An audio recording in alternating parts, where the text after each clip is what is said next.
దానికంటే ముందు ఒకసారి ఫిగర్స్ అయితే చూస్తాము. ఎన్డీఏ కూటమి ఫిగర్స్ వచ్చేసి ఇటు మహారాష్ట్రలో 57గా ఉంది. ఇండియా కూటమి ఫిగర్స్ 28, అదర్స్ రెండింటికి ప్రస్తుతానికి అయితే పరిమితం అయ్యాయి. అయితే ఈ ఫిగర్స్ మారుతూనే ఉంటాయి. అట్ ద సేమ్ టైం ఒకసారి జార్ఖండ్ జడ్జ్మెంట్ కూడా చూస్తే పైన మనకి జార్ఖండ్ జడ్జ్మెంట్ కూడా కనిపిస్తోంది. బీజేపీ వచ్చేసి 25 సీట్లు, కాంగ్రెస్ వచ్చేసి 10, ఇంకా వేరే పార్టీస్కి ఇక్కడ 0గా కనిపిస్తోంది. అయితే ఇందాక ఏదైతే ప్రకాష్ గారు చెప్పారో ఆ పాయింట్ని పట్టుకొని మనం రాజేష్ గారిని అడిగే ప్రయత్నం అయితే చేస్తాం. రాజేష్ గారు చూడండి, మీరు ఇందాక కంప్లీట్గా కూడా బాల్ ఠాక్రే గారు అసలు సెక్యులర్ కాదు, మేము కేవలం హిందూస్ కోసమే పనిచేస్తాం అని చెప్పిన బాల్ ఠాక్రే వారసత్వాన్ని ఉద్ధవ్ ఠాక్రేని ఇక్కడ కాంగ్రెస్లో పెట్టుకొని మళ్ళీ సెక్యులర్ అంటూ కూడా చెప్పుకొని ప్రచారం చేస్తోంది. ఇది ఎంతవరకు నిజం అని క్వశ్చన్ చేశారు. సో దీనికి మీరేం చెప్తారు? లేదు మేడం, ఉద్ధవ్ ఠాక్రే గారు తప్పకుండా బాల్ ఠాక్రే గారి వారసుడే. కానీ ఆయన బాధతో వచ్చి జాయిన్ అవ్వడం జరిగింది. కాబట్టి ఆయన కూడా మీరు చెప్తే సార్ చెప్పినట్టు ఆయన ఎంత బాధపడుంటే ఆయన బీజేపీని వదిలిపెట్టి వచ్చిండు. హలో, చెప్పండి. ఆయన ఎంత బాధపడుంటే ఆయన ఇటు వచ్చి ఉంటాడు.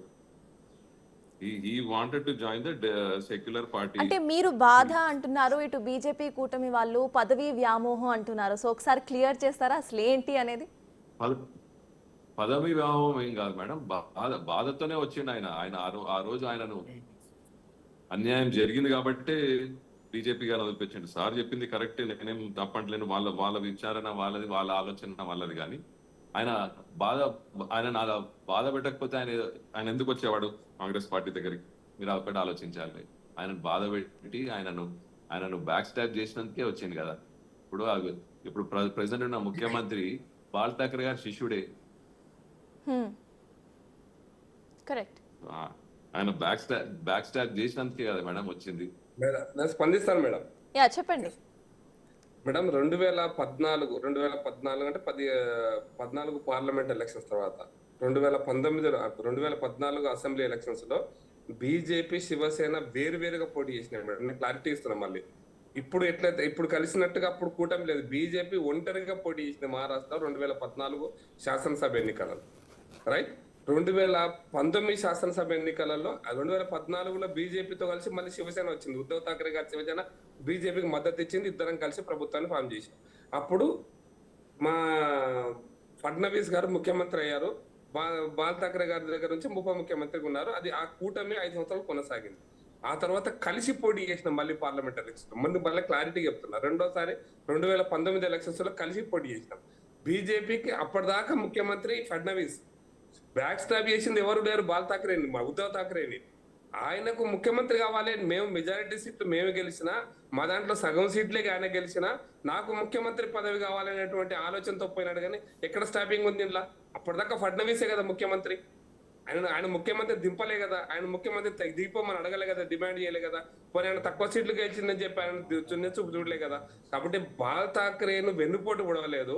బాల్ ఠాక్రే ముఖ్యమంత్రి కావాలని ఫడ్నవీస్ తీసేసి, అప్పటిదాకా ముఖ్యమంత్రిగా ఉన్న బీజేపీ ముఖ్యమంత్రిగా ఉన్న ఫడ్నవీస్ తీసేసి నాకు ముఖ్యమంత్రి పదవి కావాలనుకున్నప్పుడే పంచాయతీ వచ్చింది. ఆ పంచాయతీలో కాంగ్రెస్ పార్టీ ఉద్ధవ్ ఠాక్రేని ముఖ్యమంత్రి చేస్తారంటే పోయినాడు. మళ్ళీ నేను క్లారిటీ ఇస్తున్నా, ఉద్ధవ్ ఠాక్రేని ముఖ్యమంత్రి చేస్తారంటే పోయాడు. అయితే ఈ ఎలక్షన్స్ లో కాంగ్రెస్ పార్టీ బ్యాక్ స్టాప్ చేసింది.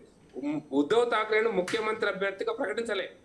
చాలా సందర్భాలలో రాహుల్ గాంధీని చాలా మంది మీడియా ప్రశ్నలు చర్చలు పెట్టిన కాంగ్రెస్ పార్టీ ఎన్నికలు అయిపోయినాక లీడర్స్ ని బట్టి ఇంట్రెస్టింగ్ ఏంటంటే ఈసారి కాంగ్రెస్ పార్టీ ఎక్కువ సీట్లు పోటీ చేస్తుంది. ఉద్ధవ్ ఠాక్రే తక్కువ సీట్లు పోటీ చేస్తున్నాడు, శివసేన ఉద్ధవ్ ఠాక్రే. దీన్ని బట్టి అర్థమవుతుంది, ఒకవేళ తక్కువ సీట్లే గెలిస్తే ఆయన ముఖ్యమంత్రి కాడు, కాంగ్రెస్ ముఖ్యమంత్రి కావాలనుకుంటది. కాబట్టి ఈ బ్యాక్ స్టాప్ ఎవరినెవరు చేసిననేది మహారాష్ట్ర ప్రజలు గమనిస్తున్నారు. ఎవరి రాజకీయ కోణం ఉంది, ఎవరికి పదవి అవసరం ఉంది, ఎవరికి పదవి వ్యామోహం ఉంది, ఎవరికి ప్రజల గురించి ఆలోచిస్తారు అనేది దాని ఫలితాలు ఇప్పుడు కనపడుతున్నాయి. అయితే ప్రకాష్ గారు, ఇటు రాహుల్ గాంధీ ఎందుకు చెప్పలేదంటే ఒక డిప్లొమాటిక్ స్టాండ్ అక్కడ తీసుకున్నారు అని కూడా మనం అనుకోవచ్చు కదా. అంటే అలా ఎందుకు మీరు ఆలోచించలేదు? నేను అక్కడే డిప్లొమాటిక్ స్టాండే తీసుకున్నారు. ఎందుకు అంటే కాంగ్రెస్ ఎక్కువ సీట్లు పోటీ చేస్తుంది. బై ఛాన్స్ కాంగ్రెస్ ఎక్కువ సీట్లు వస్తే, ఉద్ధవ్ ఠాక్రేకి తక్కువ సీట్లు వస్తే కాంగ్రెస్ ముఖ్యమంత్రిని చేయాలనేటువంటిది ఆ కూటమి నిర్ణయించుకోవచ్చు. మనకు సంబంధం లేని విషయం. ఎస్, మీరు అన్నట్టుగా. అయితే ప్రకాష్ గారు ఒక సెకండ్, రైట్. ఇప్పుడు ప్రెసెంట్ అయితే పోస్టల్ బ్యాలెట్ ఓట్స్ అయితే ముగిసాయి. ఫిగర్స్ నంబర్స్ అయితే మారాయి. ఇక్కడ మనం చూసుకుంటే ఎన్డీఏకి ఇటు 53 అండ్ ఇండియాకి 55తో లీడింగ్ లో కనిపిస్తోంది. Others of 5. అయితే ఇప్పుడు ఈవీఎం కూడా స్టార్ట్ అయింది. మరి ఇప్పుడు ఏం చెప్తారంటే ఇక్కడ పోస్టల్ బ్యాలెట్ ఓట్లు మారాయి, 55కి వచ్చింది. ఇండియా కూటమి లీడింగ్ లో కనిపిస్తోంది. ఏమంటారు ప్రకాష్ గారు? నేను ఏమంటున్నా మేడం, నేను ఇంతకుముందే చెప్పిన 144 బెంచ్ మార్క్ 144. నేను 150 160 వస్తాయని చెప్పినా కానీ మేము 250 గెలుస్తుంది మేము చెప్పలే.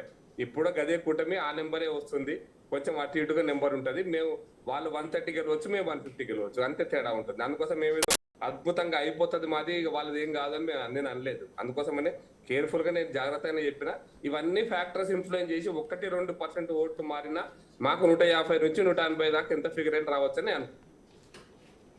అయితే మళ్ళీ ఫిగర్స్ అయితే మారాయి. ఎన్డీఏ 63, ఇండియా 63 అండ్ అదర్స్ అయితే 7 లో కనిపిస్తోంది. అయితే will go back to Kuchkulla Rajesh గారు. చూస్తే ఇండియా అండ్ ఎన్డీఏ కూటమి రెండు కూడా ఈక్వల్ ఫిగర్స్ లో కనిపిస్తున్నాయి. ఇందాక లీడింగ్ లో కనిపించిన ఇప్పుడు ఈక్వల్ ఫిగర్స్ లో కనిపిస్తున్నాయి. ఇప్పుడు ఈవీఎం ఓటింగ్ కూడా ఇక్కడ కౌంటింగ్ స్టార్ట్ అయింది.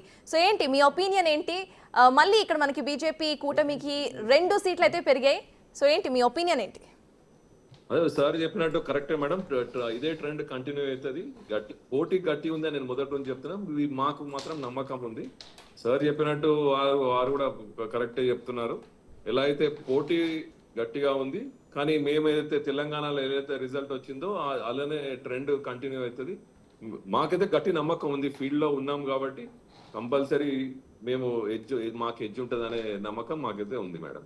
ఎంతవరకు ఎడ్జ్ వస్తుంది అనుకుంటున్నారండి మీరు? మేము డెఫినెట్ గా విన్నింగ్ ఏజ్ ఉంటుంది మేడం. ఇంకా కరెక్ట్ ఫిగర్ అంటే నేను అలా మేము 160, 150, 160 అన్న విధంగా మేము అంటే మా అంచనాల ప్రకారం మేము అనుకుంటున్నాం. మేము అంటే కలెక్ట్ చేసిన డాటాతో ప్రకారం 150, 160 అంటే ఒక క్లియర్ విన్. మ్యాజిక్ ఫిగర్ ని దాటేసి 15-20 ఎక్స్ట్రా సీట్స్ చెప్తున్నారు మీరు. Yes madam. అంటే మాకు అందిన అంటే మా ఏరియా కాకుండా మా డిఫరెంట్ ఏరియాలో చేసిన వీళ్ళు ఏవేవైతే టఫ్ ఉన్నాయి, ఏవేవైతే ఉన్నాయి దాని ప్రకారం 150, 160 మధ్యలో అనే ఒక నమ్మకం, గట్టి నమ్మకం. కానీ ఏదైనా ఎలక్షన్ ప్రజల నాడి, ప్రజల నిర్ణయం కాబట్టి మేము we are just waiting. But we have a strong feeling will have an edge by the end of the counting. Great. So చూస్తే కంప్లీట్ గా కూడా మళ్ళీ ఫిగర్స్ అయితే మారాయి. ఎన్డీఏ కూటమి మేడం అందుకోసం అప్డేట్ చేసేటప్పుడు ఒక నిమిషం తేడా వస్తే మనం ఫిగర్స్ అనుకోవద్దు. Yeah correct. అందుకే మారుతున్న ఫిగర్స్ నే చెప్తున్నాను. సో దాట్ ప్రజలు ఎవరైతే చూస్తున్నారో వాళ్ళు కూడా దిల్ బి స్టేట్ అప్డేట్. సో ఇటు చూస్తే మనము ప్రకాష్ గారు ఇందాక నేను చెప్పినట్టు క్లియర్ గా మీరు ఒక ఫిగర్స్ చెప్తే కాంగ్రెస్ కూటమి మాత్రం చాలా ఎక్కువ ఫిగర్స్ చెప్తుంది. సో ఏమనుకుంటున్నారు? అండ్ ఇంకొకటి కూడా మీకు చెప్తాను. ఇక్కడ మనం చూసుకుంటే 144 సీట్స్ కంటే ఎక్కువ రావాలి.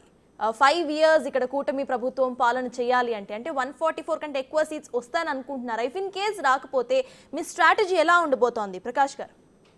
మేడం ఇప్పుడు ఇన్ కేసు రాకపోతే ఇష్యూ రాదు. ఒకవేళ మా కూటమి మళ్ళీ ఎట్లా ఉంటుందో తెలియదు, వాళ్ళ కూటమి కూడా అట్లే ఉంటుందన్న గ్యారెంటీ కూడా ఏం లేదు కదా. ఇప్పుడు ఉద్ధవ్ ఠాక్రే బై ఛాన్స్ నేను ది వర్స్ట్ సిచ్యుయేషన్ మా వైపు నుంచి అడుగుతా, మా వైపు నుంచి ఆలోచిద్దాం. సపోజ్ మాకు 140 వచ్చాయి, వాళ్ళకి 150 వచ్చాయి. ఓకే, మా 140 మాకు 135 వచ్చాయి, వాళ్ళకి 150 వచ్చాయి అనుకుందాం. kasi అదర్స్ 3-4 సీట్లు వచ్చాయి అనుకుందాం. సపోజ్ ఉద్ధవ్ ఠాక్రే ముఖ్యమంత్రి చేయకపోతే ఉద్ధవ్ ఠాక్రే మళ్ళీ ఉంటాడు అక్కడ? లాజికల్ గా ఆలోచించండి. ఉద్ధవ్ ఠాక్రే కూటమి ఉద్ధవ్ ఠాక్రే ముఖ్యమంత్రి కోసమే పోయిండు కదా.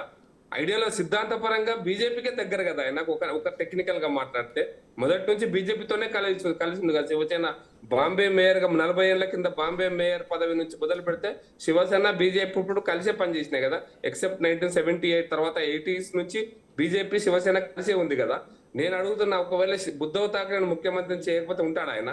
కాంగ్రెస్ కూడా ముఖ్యమంత్రి కావాలనుకుంటే ఆడ ఉంటాడు ఉద్ధవ్ ఠాక్రే? అక్కడ ఉండకుండా మా దగ్గర కూడా రావచ్చు కదా. కాబట్టి ఈ నెంబర్ గేమ్ లో నేను వర్స్ట్ సిచ్యుయేషన్ ఆ కూటమి పరిస్థితి ఎట్లుంటదని నేను ముందు ప్రశ్న అడుగుతున్నా. ఆ కూటమే కరెక్ట్ ఉండకపోవచ్చు, అప్పుడు లెక్కలు అప్పుడు చూసుకుందాం. బట్ ఉన్నంత మేము కాన్ఫిడెంట్ ఉన్నాం. వీ విల్ విన్ అబౌట్ 150, 160, 170 కూడా పోవచ్చు అని ఇప్పుడున్న ఫిగర్స్ చూస్తే అంతకంటే ఎక్కువనే అనిపిస్తుంది. ఈవెన్ జార్ఖండ్ లో కూడా పరిస్థితి అదే. జార్ఖండ్ లో కూడా చాలా exit polls tough, negative 39, 3 others 40, 41 range రావచ్చు, లేకపోతే 35, 39, 4 అదర్స్ ఇట్లా ఈ ఫిగర్స్ ఇచ్చారు. But as of now postal ballot చూస్తే మాత్రం చాలా పెద్ద డిఫరెన్సే కనపడుతుంది, 10 సీట్ల డిఫరెన్స్ కనపడుతుంది. కరెక్ట్. సో మళ్ళీ లీడ్స్ మారుతున్నాయి కాబట్టి ఎన్డీఏ ఈసారి 87తో లీడింగ్లో ఉంది. తర్వాత ఇండియా ఇస్ విత్ 56. అయితే రాజేష్ గారు ఇందాక చెప్పినట్టు ఇక్కడ కంప్లీట్గా ప్రకాష్ గారు చెప్తుంది ఒకటే, మీ కూటమిలో ఉన్న ఉద్ధవ్ ఠాక్రే గారే ఒక కాంట్రవర్షియల్ పాయింట్ అంటూ కూడా ఆయన ఫస్ట్ నుండి స్టేట్మెంట్ ఇస్తున్నారు. దీనికి ఏం చెప్తారు అసలు మీరు? నిజంగానే ఒకవేళ మ్యాజిక్ ఫిగర్ రాకపోతే వాట్స్ గోయింగ్ టు హ్యాపెన్? 100% వస్తుంది మేడం. ఈ విల్ డెఫినెట్లీ బి అట్లా ఆ పరిస్థితి రాదు. మనం నెగటివ్ ఎందుకు ఆలోచించాలి? తప్పకుండా మేము ఫామ్ చేస్తున్నాం. సీఎం అనేది రేస్ లా ఇప్పుడు రేపు మొన్న కూడా అక్కడ ఫామ్ చేసినప్పుడు ఉద్ధవ్ ఠాక్రే వెళ్ళిపోయినప్పుడు బీజేపీ వాళ్ళు షిండే చేసిండు. షిండేకి అప్పుడు ఎన్ని సీట్స్ ఉన్నాయి మేడం? కరెక్ట్. కాబట్టి ఠాక్రే గారి మీద సీఎం కోసమే వచ్చిందని లేదు. ఆయన క్లియర్ కట్ గా ఉన్నాడు. గెలిచిన తర్వాత కూర్చొని డిసైడ్ చేద్దామని చెప్పడం హైకమాండ్ డిసైడ్ చేస్తుంది తప్ప ఆయన సీఎం కుర్చీ కోసమే మారి వచ్చి ఇక్కడ జాయిన్ అవడం క్లియర్ కట్ గా తెలుస్తుంది. అప్పుడు ఉద్ధవ్ ఠాక్రే గారినే చేయవచ్చు కదా అక్కడనే సీఎం గా. షిండే గారిని ఎందుకు చేశారు మరి? కాబట్టి అవన్నీ అపోహలు. ఫామ్ చేస్తున్నాము. సీఎం అభ్యర్థి గురించి ఈవినింగ్ తర్వాత ఆలోచిద్దాం madam. First will think about మనము ద రిజల్ట్. లీడ్స్ గురించి మాట్లాడదాం. ఫార్మింగ్ ద గవర్నమెంట్ ట్రెండ్స్ గురించి మాట్లాడదాం మేడం మనం. సీఎం అభ్యర్థి అనేది తర్వాత.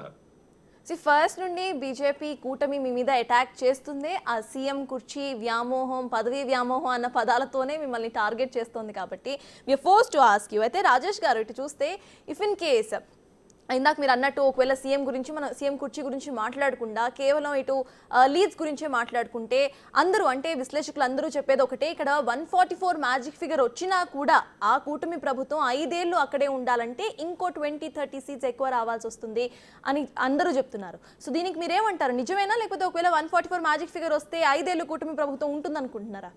100% చేస్తాం madam. We are against the BJP government in Maharashtra. Compulsory, we all are together. Mahavikas Agadi, the future of Maharashtra కావాలంటే కంపల్సరీ మహావికాస్ ఆగాడి గెలవాల్సిందే. గెలుస్తుంది కూడా. పబ్లిక్ నాడే అట్లుంది మేడం. మనం చెప్పింది కాదు. గ్రౌండ్ రియాలిటీ మనం ఆలోచించాలి. నేను ఇంతకుముందు మొదలు కూడా ఫస్ట్ కూడా చెప్పాను, every sector is looking at a change. కాబట్టి తప్పకుండా వీఆర్ ఫార్మింగ్ ద గవర్నమెంట్. మనము ప్రతి ఒక్క సెక్టర్ గురించి ఆలోచిస్తే తప్పకుండా ఇవాళ కావాలి, చేంజ్ కూడా కావాలి. 10 రోజులు యాంటీ ఇన్కంబెన్సీ అనుకోండి, లేకపోతే చేంజ్ అనుకోండి, లేకపోతే వాళ్ళు ఇన్ని రోజులు అన్ని సెక్టర్ సఫర్ అయిన విధానాలు ఏదైనా సరే తప్పకుండా we are forming the government because Maharashtra wants change. Rajesh గారు, దిస్ అనదర్ క్వశ్చన్. దానికంటే ముందు లీడ్స్ అయితే మినిట్ మారుతూనే వస్తున్నాయి. ఎన్డీఏ ఇస్ విత్ 93 లీడింగ్లో ఉంది. ఆ తర్వాత India is with 52, others with 10. అయితే రాజేష్ గారు, ఒకసారి మనం ఇక్కడ చూసుకుంటే ప్రకాష్ గారు క్లియర్గా ఒక స్టేట్మెంట్ ఇచ్చారు. సెక్యులర్ అని చెప్పుకునే కాంగ్రెస్లో కేవలం హిందుత్వాన్ని నమ్ముకునే ఇటు ఉద్ధవ్ ఠాక్రే చేరారు. మరి కాంగ్రెస్ నిజంగా సెక్యులరా కాదా అనేది ప్రజలే డిసైడ్ చేస్తారు ఎలక్షన్స్తో అని అంటున్నారు. అసలు సెక్యులరిజం గురించి మీరేం చెప్తారు? Congress is been a democratic and secular party throughout. Anybody is accepted. అంటే అందులో హిందువులు ఉండొచ్చు, ముస్లింలు ఉండొచ్చు, క్రిస్టియన్లు ఉండొచ్చు, అందరూ ఉండొచ్చు మేడం. దాన్ని ఎందుకు డిఫరెన్షియేట్ చేస్తున్నారు? We are all together. అక్కడ క్వశ్చన్ అది కాదు. సో ప్రకాష్ గారు ఏం చెప్తున్నారంటే, హిందుత్వ సిద్ధాంతాన్ని గట్టిగా నమ్మే వాళ్ళు ప్రెసెంట్ ఇప్పుడు కూటమిలో ఉన్నారు, కాంగ్రెస్ కూటమిలో. మరి కాంగ్రెస్ కూటమి నిజంగా సెక్యులరా అనేది ఆయన క్వశ్చన్. దానికి మీరు ఏం చెప్తారు? 100% సెక్యులర్. నేను అదే చెప్తున్నాను మేడం. ఇప్పుడు హిందుత్వ, ఇప్పుడు ఉద్ధవ్ ఠాక్రే గారు మీ గురించి మీరు మాట్లాడుతున్నారు కదా స్పెసిఫిక్ గా. వారు కూడా they are looking at a change. ఇప్పుడు హిందుత్వం ఉన్న వాళ్ళు కాంగ్రెస్ పార్టీలో ఉండాలని రూల్ ఏం లేదు కదా మేడం. ఎవ్రీబడి సెక్యులరిజం ఏంటంటే everybody together, we are all India. మేము అందుకే మా కూటమే ఇండియా కూటమిలో అందరూ ఉండొచ్చు madam. That is what I meant. I mean Hindu ఇప్పుడు కొట్లాడేది ఓన్లీ హిందుత్వం మీదనే కొట్లాడతలే మేము. We are all over. We are thinking about all sectors. అన్ని కులాలు, అన్ని మతాలు, అన్ని ఫ్రమ్ రిచ్ పూర్ అనేది కాకుండా we are talking about everything. Right, correct. So Jharkhand leads కూడా ఒకసారి చూద్దాము. BJP is leading with 30 and India కూటమి 27తో ఉంది, ఇక అదర్స్ విత్ 0. సో ఎస్, మనం ఇంకొకసారి will go back to Prakash గారు. ప్రకాష్ గారు, ఇటు చూస్తే జార్ఖండ్ గురించి ఒకసారి మాట్లాడుకుందాం. మొత్తంగా 500 కోట్లు ఖర్చు పెట్టి ఓట్లు కొన్నారు అని హేమంత్ సోరెన్ గారు ఒక స్టేట్మెంట్ ఇచ్చారు. సో దీన్ని మీరు ఎట్లా చూస్తారో? నిజంగానే అట్లా ఏమైనా జరిగిందా, లేకపోతే పొలిటికల్ స్ట్రాటజీయా? మేడం 500 కోట్లు మేము కొనడం సంగతి పక్కన పెట్టు. మొన్న పార్లమెంట్ ఎలక్షన్స్ కంటే ముందు కాంగ్రెస్ నాయకుడి ఇంట్లో 500 కోట్లు దొరికినాయి. ఆ ఫిగర్ నే సుబు సోరెన్ మళ్ళీ మాట్లాడుతుండేమో తెలియదు. అంటే 500 కోట్లు దొరికినాయి కాబట్టి 500 కోట్లు కాంగ్రెస్ ఎంత దొరికినాయి, మా దగ్గర దొరకలే. 500 కోట్లు ప్రభుత్వం సీజ్ చేసింది. కాబట్టి లెక్కలు అనేవి అక్కడ జరుగుతున్నటువంటి అవినీతి కార్యక్రమాలు, అక్కడ జార్ఖండ్ లో జరుగుతున్నటువంటి మైనింగ్ లో అవినీతి కావచ్చు, మిగతా అనేక పారిశ్రామిక రంగంలో అవినీతి కావచ్చు, మధుకోడ నుంచి మొదలుపెట్టి ఈ రోజు వరకు కాంగ్రెస్ పార్టీ. అంతెందుకు శిబు సోరెన్, ఇప్పుడున్న హేమంత్ సోరెన్ వాళ్ళ ఫాదర్ మీకు ఏ కేసులో ఇరికినాడో మీకు తెలుసు, నాకు తెలుసు. అది ఆయన ఎట్లా పోయినాడు, అదే పివి నరసింహరావు ప్రభుత్వాన్ని కాపాడడం కోసం కూడా పార్లమెంట్ సభ్యుల దగ్గర నుంచి డబ్బు తీసుకున్నందుకే కోర్టు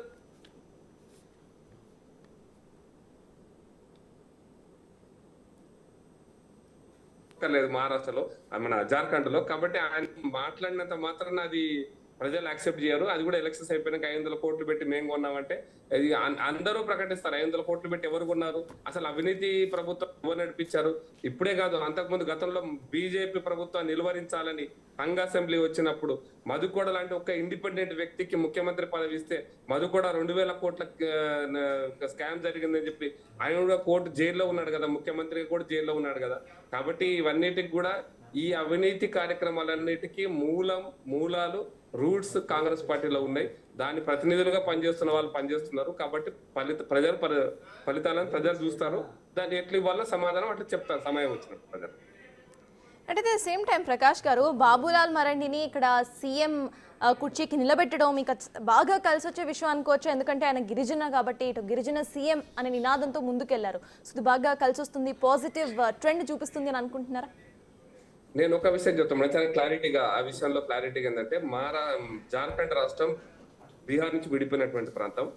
బీహార్ నుంచి విడిపోయినటువంటి ముఖ్యంగా రాంచీ, ధన్బాద్, జంషెడ్పూర్, అవన్నీ ఆ ప్రాంతాలన్నీ ఉన్నటువంటి ఒక పారిశ్రామిక ఇది ఉన్నటువంటి ప్రాంతం అది. కాబట్టి సహజంగా అక్కడ గిరిజనులు కూడా చాలా ఎక్కువ మంది ఉంటారు. జార్ఖండ్ విడిపోయిన తర్వాత అత్యధిక కాలం మా దీంట్లో జార్ఖండ్ లో గిరిజనులే ముఖ్యమంత్రిగా ఉన్నారు. అయితే మొదటిసారి మేము 2014లో 2019లో ఎక్స్పెరిమెంట్ చేసినాం. మనం గెలిచిన తర్వాత జార్ఖండ్ లో నాన్ గిరిజనుడిని ముఖ్యమంత్రి చేయాలని రఘువర్ దాస్ ముఖ్యమంత్రి అన్నాడు. దాని ఫలితం మాకు 2019 కనపడింది. 14 ఎన్నికల్లో మేము ఆ పని చేస్తే 19 ఎన్నికల్లో గిరిజనులు మాకు కొంత దూరమైన వాస్తవం. బట్ గిరిజనులలో కూడా జాతీయ బాగుంది. ఆ గిరిజనుల్లో కూడా సమస్య ఇప్పుడు తీవ్రమైన సమస్య ఉంది. బంగ్లాదేశ్ ఇన్ఫిల్ట్రేటర్ సమస్య ఉంది. మతం పేరుతో విదేశీ సంస్థలు అక్కడ పనిచేస్తూ వాళ్ళ సంస్కృతిని చిన్నాభిన్నం చేయాలి, గిరిజనుల యొక్క సంస్కృతిని మొత్తం చిన్నాభిన్నం చేయాలని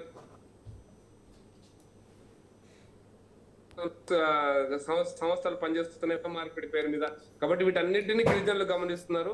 అదే దాంట్లో బాబులాల్ మరండి కూడా ఒక చాలా సిన్సియర్ హానెస్ట్ లీడర్. మా దాంట్లో కొద్ది రోజులు డిఫర్ అయి బయటికి పోయినాడు. ఇప్పుడు మళ్ళీ మా దాంట్లోకి వచ్చాడు. ఇంకా మేమేం డిక్లేర్ చేయలే కానీ హోప్ఫుల్లీ ప్రాబబ్లీ బాబులాల్ మరండి ఆ అర్జున్ ముండా ఎవరైనా కూడా మా దాంట్లో ముఖ్యమంత్రి కావచ్చు. రైట్. అయితే రాజేష్ గారు, మీరు చూస్తే ఇక్కడ జార్ఖండ్ గురించి కూడా ఒకసారి మాట్లాడుకుందాం. జార్ఖండ్ నెక్ టు నెక్ ఫైటే కనిపిస్తోంది. ఒకసారి లీడ్స్ చూస్తే 31 బీజేపీ, ఇండియా 31, అదర్స్ 1. సో బాగా అంటే మంచి neck to neck fight. Generally జార్ఖండ్లో మనం చూసుకుంటే ట్రెండ్స్ ఇప్పటి వరకు 2000 నుండి ఇప్పటి వరకు చూసుకున్నా ప్రతిసారి కూడా ఒకసారి సీఎం పదవి లేకపోతే ఒక పార్టీకి పగ్గాలు ఇచ్చిన తర్వాత మళ్ళీ అదే పార్టీ వచ్చిన దాఖలాలు అయితే లేవు. మరి ఈసారి మళ్ళీ కాంగ్రెస్ వస్తుందని ఎలా అనుకుంటున్నారు? What is your positive attitude there? Basically ఆడ మొదటి నుంచి కూడా గిరిజనుల ప్రభావం ఎక్కువ ఉంటుంది madam. I didn't focus much on Jharkhand. నేను ఆడ నుంచి మోస్ట్లీ మహారాష్ట్రలోనే ఉన్నాను కాబట్టి ఐ ఫీల్ ఆడ అంటే మాకు డిస్కషన్ లో వచ్చింది ఏంటంటే గిరిజన సమాజ వర్గం ఎక్కువ ఉంది కాబట్టి పాజిటివ్ గా ఉంటుంది అనే హోప్. కానీ నేను దాని గురించి పెద్దగా జార్ఖండ్ గురించి పెద్దగా అది ఫోకస్ చేయలేదు మేడం. దాని గురించి hope Congress does well there, అంతే మేడం. గ్రేట్. అయితే will talk about Maharashtra judgement గురించి మాట్లాడతాము. మళ్ళీ ఇక్కడ లీడ్స్ అయితే మారుతున్నాయి. ఎన్డీఏ ఇస్ విత్ 98 అండ్ ఆ తర్వాత కాంగ్రెస్ ఇండియా కూటమి 50తో ఉంది, అదర్స్ ఆర్ విత్ 10. సో 50కి సడన్ గా ఒక డ్రాస్టిక్ ఫాల్ కనిపిస్తోంది. ఎందుకు అని అనుకుంటున్నారా? ఈ డ్రాస్టిక్ ఫాల్ పెరుగుతుందని అనుకుంటున్నారా? తప్పకుండా పెరుగుతుంది మేడం. ఇంకా election we have to wait till the last box open. So మాకు we are confident about our strategy and result. We'll wait till the last box opens. It's too early. This is just a beginning కదా madam. Correct. Polls trends change అవుతూ ఉంటాయి. So ఆ leads change అవ్వడానికి ఈగలీ waiting అని అనుకోవచ్చా రాజేష్ గారు? తప్పకుండా madam. We are waiting for the last box to open and we are confident అన్నమాట అట్లా. గ్రేట్. మేడం ఫస్ట్ ఒక ఈవీఎంస్ కౌంటింగ్ వచ్చినట్టుంది. చూడాలి. ఇప్పటికి బిగ్ గ్యాప్ 150 అంటే 50 సీట్స్ గ్యాప్ ఉంది. అంత గ్యాప్ కూడా ఎక్స్పెక్ట్ చేయలే. అంత గ్యాప్ కూడా మేము ఎక్స్పెక్ట్ చేయలేదు. ఏ మీడియా హౌస్ కూడా ఎక్స్పెక్ట్ చేయలేదు. ఎగ్జిట్ పోల్ చేసిన వాళ్ళు కానీ ప్రీ పోల్ చేసిన వాళ్ళు కానీ. Probably this may not be ఇంతే ట్రూగా ఎట్లీస్ట్ ముందుకు పోతాను కాదు, బట్ గ్యాప్ ఈస్ దేర్. ఆ గ్యాప్ మీరు అన్నట్టుగా మరాఠవాడ ఏరియాలో కొంచెం అటు ఇటుగా కొంచెం గ్యాప్ వచ్చినా 10 సీట్లు, మరాఠవాడలో ఉన్న సీట్లలో 8-10 సీట్లు మాకు తక్కువ వచ్చినా ప్రాబ్లం మా Bombay, Konkan and northern Maharashtra, western Maharashtra cover చేస్తాను మేము అనుకుంటున్నాం. చూడాలి madam the figures we have to. అంటే 50 సీట్స్ ఇక్కడ మనకి ఆ వ్యత్యాసం అయితే కనిపిస్తోంది ఎన్డీఏ కూటమికి అండ్ ఇండియా కూటమికి. అందుకోసమే చెప్తున్నాను, ఒకవేళ 10 సీట్లు 20 సీట్లు అటు ఇటు గ్యాప్ వచ్చినా కూడా బీజేపీ కంఫర్టబుల్ గా 160, 180 వరకు పోయే అవకాశం అయితే ఇప్పుడు ఈ ట్రెండ్ అయితే కనపడుతుంది మేడం. చూడాలి. We have to wait. అది 150 కానీ ఆగుతుందా, 180 దాకా పోతుందా? ఈ ట్రెండ్ అయితే 180 దాకా పోతట్టుంది. సో ఈవీఎంస్ కౌంటింగ్ ప్రాబ్లీ ఒక కౌంటింగ్ వచ్చినట్టుంది ఈవీఎంస్ కొన్ని ఏరియాస్ లో. Let us wait for another 1 hour. దాంతో మనకు క్లారిటీ వచ్చేస్తుంది. హలో ఇటు మొత్తానికి ఎగ్జాక్ట్లీ ఇటు చూస్తే మనం మహారాష్ట్రలో ఇటు ట్రెండ్స్ అయితే మారుతూ కనిపిస్తున్నాయి. మొత్తంగా లీడ్స్ మనం